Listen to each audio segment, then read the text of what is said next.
Hello, everyone. Welcome to Small Talk.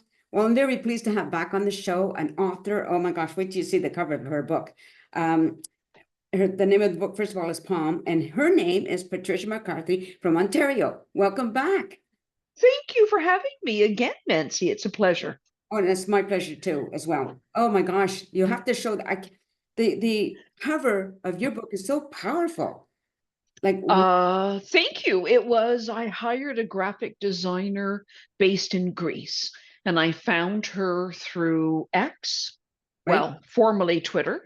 Yeah. Um, and I just reached out to her. She has a website with, some pre-made covers, but we did some design changes, and so this is how it looks. That Let is, me know if you can see it clear enough. yeah, I can see it. The thing is, it doesn't do it is the justice, like without, if you could see it in person, because it almost Yeah, when you see it in person, right?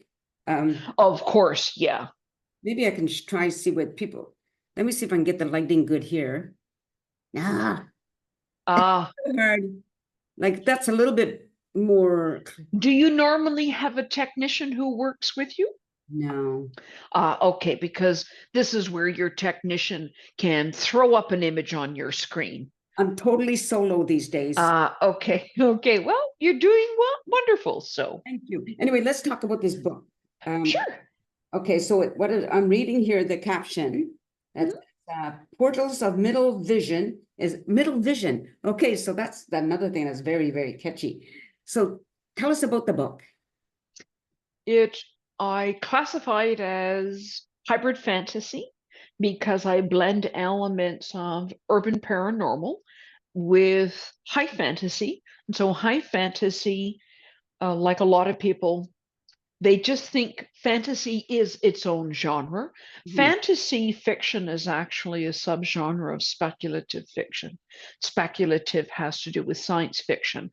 And so you have the subgenre of fantasy, and within fantasy, there are subgenres. And so one of them is urban paranormal, which was my first series, that it depicts a supernatural creature coexisting with humans. But then high fantasy is a wholly created new world. And I call it a hybrid fantasy because I kind of blend a bit of both from the perspective of a couple of my characters appear in the brand new novel, but you don't have to have any prior experience with the first series. I wrote it in such a way that they're introduced like brand new characters. So that's why I'm calling it a hybrid fantasy. And POM is actually the acronym. It was too long of a title, Portals of Middle Vision. So Okay. I thought, no, I'm going to put the acronym on the title.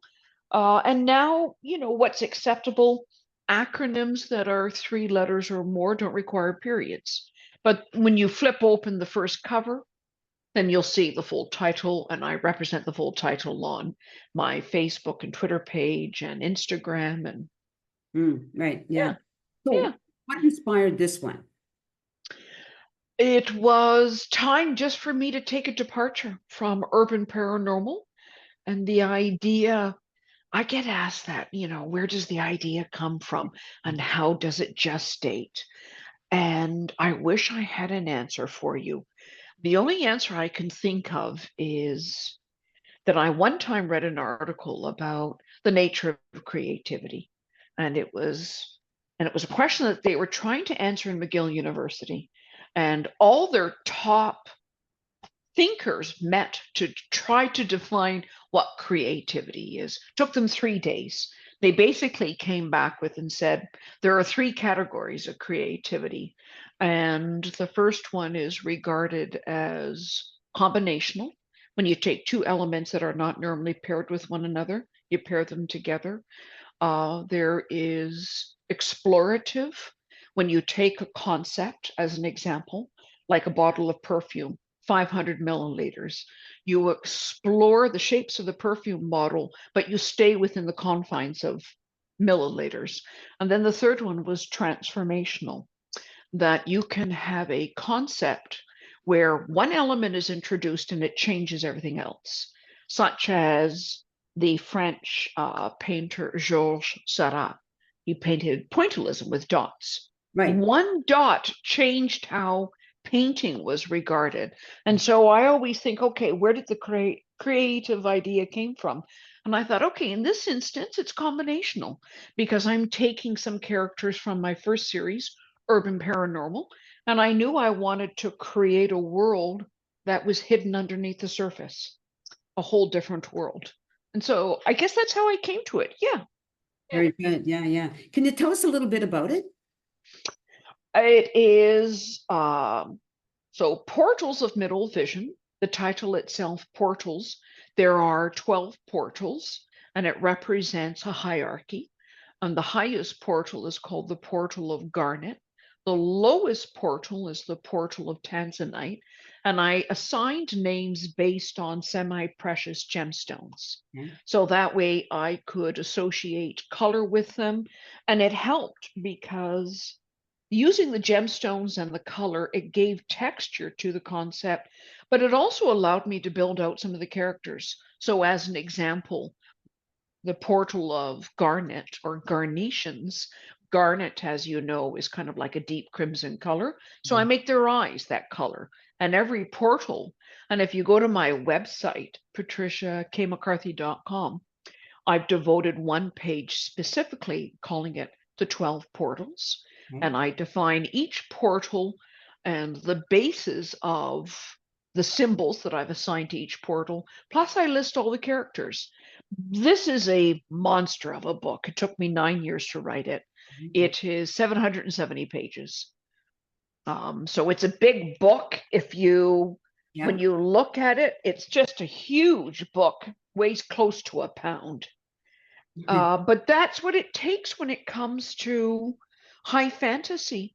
Hmm. Very few high fantasy novels are under 150,000 words. Right. Very few. Most of them are between 2 and 300,000 words. Mine came in at about 265,000 words. So big book. Yeah. Takes time. Yeah. How do you, like, when you're writing a book now, you got all, I don't know how you start, like, how you set it up or whatever. Yeah. You put your characters down first, whatever it is. How do you stay on track? Like, how do you not go off on different tangents, for instance?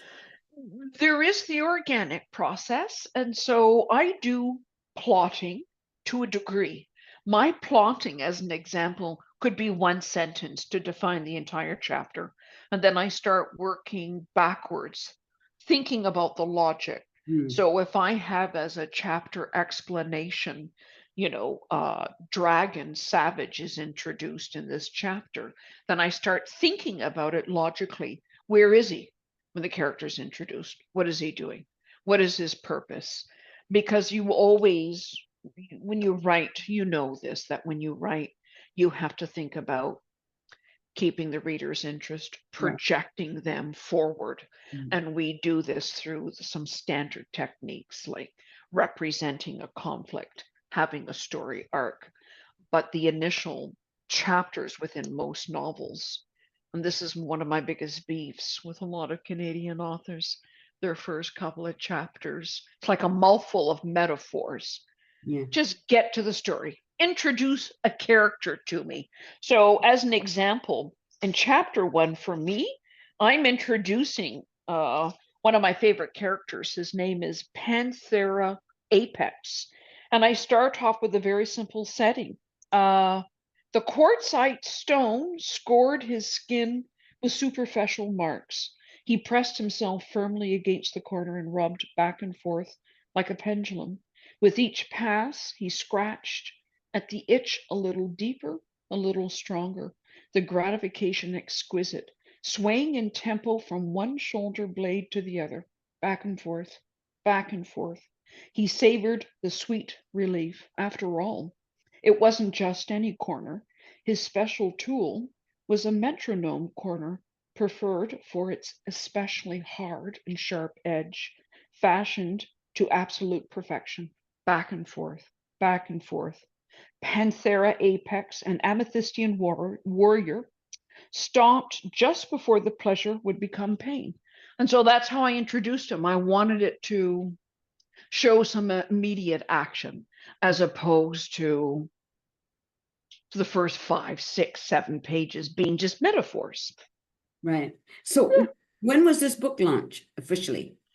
I released it on Amazon on July the 2nd, Mhm. and I'm kicking around a date now for holding a book launch event, probably in the mid-October timeframe. I Okay. want to reach out to another author to ask them to be a guest reader, and I'm going to officially sort of sell it at Comic-Con coming up in September.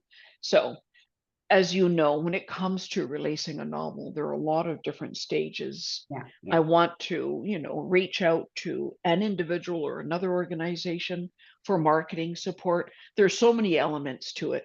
And so working with my copy editor, getting it ready to launch it on Amazon on July the 2nd. She warned me afterwards. She said, Patricia, and the way that she described it, this is a big muffer, and she said, "You're going to crash once it's finally out." And she's right. I was so tired, I couldn't stay awake. Okay, yeah. And so I was saying this to my sister, who was offering, I'll come out and help you for your book launch event, as have a number of other people. And I said, I really want to take August to sort of take a step back, try Mhm, to relax a bit. mhm. And what did my editor say? Start writing the next one right away.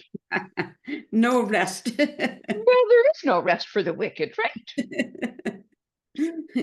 Yeah. So I know it hasn't been out that long, but how and on Amazon, but how's the reception been to the The first review was posted on Amazon, and they gave it a 5 stars. And the people who have read it, such as I put, you know how when you pick up new novels now and you turn it to the back cover, yeah. very rarely do they actually give you a description of the book now. And they show more reviews from other people without actually telling you. I didn't want to do that. So I had a full review on the back cover. If Okay. you want, I can read it to you. It's up Sure. to you. Yeah, yeah. The review or the actual description of the book? Which would you prefer? Read the description and then the review. Okay, so the description goes: portals of middle vision hidden and timeless. Lady Tundra Arctica of the Portal of Garnet will assume her rightful place as ruler of the High Court after she weds Prince Maze Wild of the Fourth Garnetian Quarter. Born into supremacy, her role continues the long millennial reign over the 12 portals that exist deep beneath the Earth's surface, unknown to human civilizations. But privilege and luxury are not enough to shield Lady Arctica from being plunged into danger. Baron Savage, the magnificent ruler of the Portal of Tanzanite, conspires against the Garnetians. He plays with the lives of those under his control, to include the humans who've crossed over to become luminescents. No amount of treachery and trickery will satisfy Baron's lust for power. In his domain, where monsters and gladiators battle, and where snakes and centipedes grow to the size of dragons, the strong will either thrive or be eaten alive. Meanwhile, Prince Wild dares to love his darling Sage Viridian, an Emeraldine, and Panthera Apex, a skilled warrior from the Portal of Amethyst, adores the unattainable Lady Arctica in secret. He is ordered into the Tanzanite territories by the High Court ruler to protect a mind shifter from the Portal of Alexandrite, sent to negotiate with Baron Savage for the release of a key witness, a supernatural creature that roamed Earth's surface for 927 years, will finally be made to answer for his crimes at the trial of the universe. So that's the description.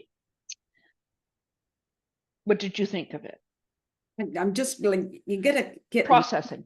yeah, yeah, and you gotta get lost in it. Like I love fantasy, high Me fantasy. too. I love Yeah. it because your brain can just, like, And we deal with reality 24 hours a day, yeah. even when we're sleeping. Reality is replaying in our brain. So this was a review, Absolute genius, woman, absolute genius. Not only are you an exceptional world builder, but your attack scenes are hair-raising. The ending for each character is satisfying, made me breathe sighs of relief and happiness. This is an awesome story, seriously. You had me laughing my head off in parts and scared out of my wits and others. Well done. And this was a review by another Ottawa author by the name of Cheryl Wark, who authored a horror book called Graven Images. Okay. And so Cheryl had helped edit novels 5 and 6 for me. Mhm. But when she had started to edit those novels, one of her first comments was, "Oh dear." When you hear those words from an editor, you know you've got work ahead of you. But when she gave me this review, and this was from her, Right, you know, it wasn't me trying to pull it out of her. I just said, "What did you think of it?" right. Because it was such a big book, so many years went into it that I just thought, okay, Patricia, just lay off now. You've given her the manuscript, let her do her thing. And Mm. she would periodically send me emails going, okay, I've got this down. And she went, wow. And so she started sending me comments. To me, that was high praise. Yeah, right. How Yeah. would you, when somebody's editing your book and they might make a say, well, it would be better if you did whatever the words they choose to say. If we put it this way or worded it that way, it could take this out. How does that feel? Like, because a book is your baby. Sure. It's difficult this time around, and I think it's because of the length of years that I put into writing it. You read your own work so many times, Yeah. then you take a break and you don't read it, and you go back to it, and it seems fresh to you. But Cheryl came back and she said, one of the cleanest manuscripts I've ever edited. She said, notwithstanding some commas and dashes and hyphens that you got mixed up a bit, but she said it's one of the cleanest manuscripts I've ever read. Wow. Again, high praise, Wow. makes you feel awesome. Yeah, for sure. Yeah. No, Yeah. for people who are meeting you for the first time, how many books, like what are your, I know you put out your series. So how many books have you put out totally? Well, this represents novel 7, Palm, novel 7. Cheryl had described it, my copy editor. She said, Patricia, it's like 4 novels in one. But I just regard it as my 7th novel. Right. And prior to the series of 6, I had released a collection of sort of 3 poetry collections. Right. Okay. Right. Yeah, Yeah. yeah. So, I just notwithstanding short stories, and it's a long life. absolutely. Yeah. I just, as I said, I love poetry, fiction. And one of the reasons why when you're writing your character, I'm reading this character and it Mhm. takes on this whole life in my head. Oh, it does. Right? Yeah, This yeah, description and I yeah, always yeah. wondered, well, am I seeing it the way you meant for it to be seen, or does it matter? I try not to shape a reader's perception. Right. That's entirely their own. We don't necessarily know why we gravitate from one character away from one character or to another. Mhm. Um, I more or less, I try to make them full rounded characters.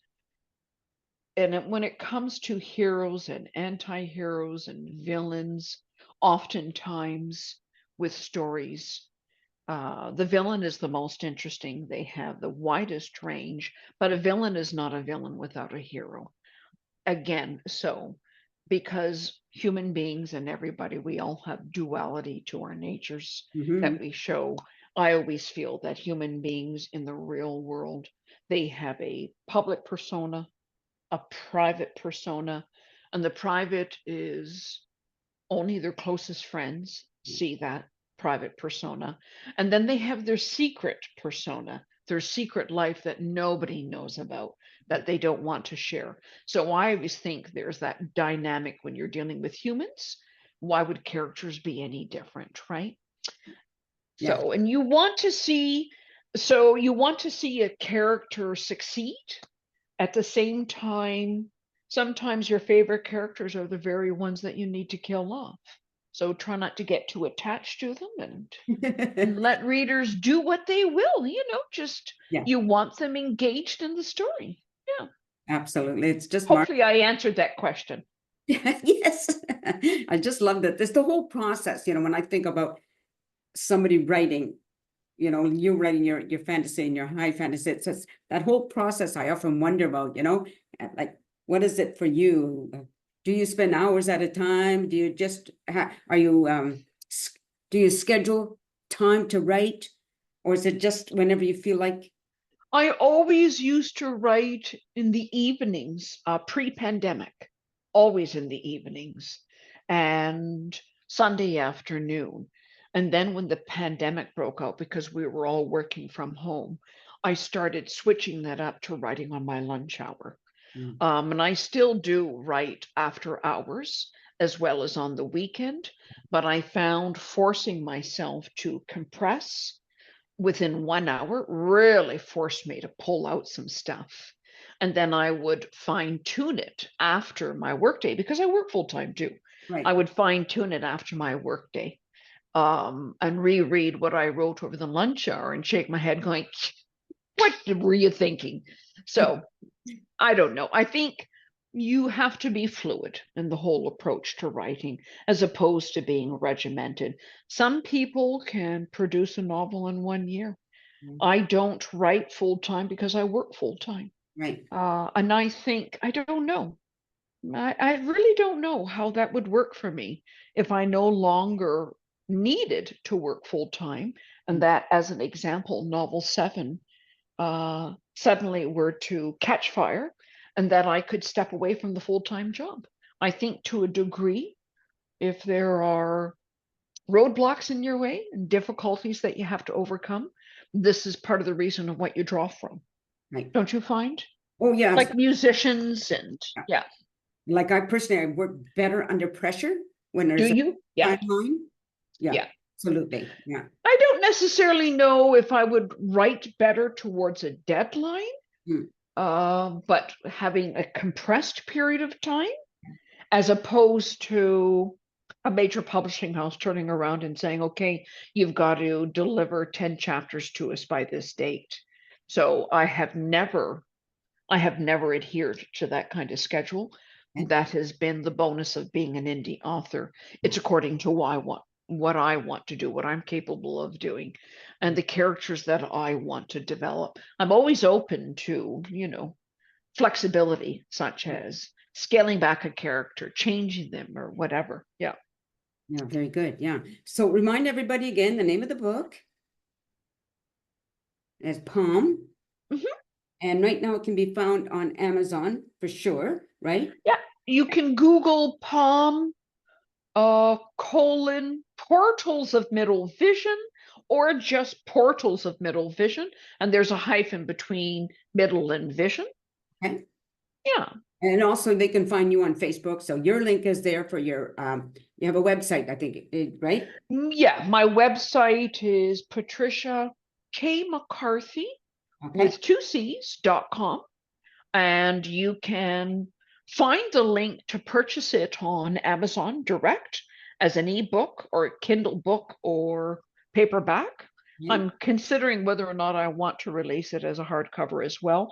But given the page count, it would be pretty expensive to buy in hardcover. So yeah. Well, I think we covered pretty much everything, I think. Except to ask you. Okay, go for it. Yeah, editor said to start working on your other book. Are you? Well, I actually did. So I've started Palm 2 and I've written out 3 pages right now. And it's a start. I did that when I started to write, when I finished novel 6, I started to write Palm. And I only wrote the first couple of paragraphs. And then I got sidetracked with all of the publicity work for novel 6. And then I came back to it. So even having a couple of pages in the can, it'll help you to relaunch yourself, to keep going, to get into that mindset. So, yeah.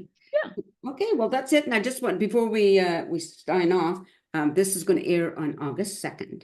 Okay. August the 2nd. That is awesome. I'll send them the link once it does. So the audience, Thank you very much for Nancy, it tuning was a in. pleasure. Oh, thank you. We're just running out of time. Anyway, so you've been listening to Patricia McCarthy. I will share her link so you can find her work. Okay. Thanks again, Patricia. Take care. Thank you. Bye-bye. Bye-bye.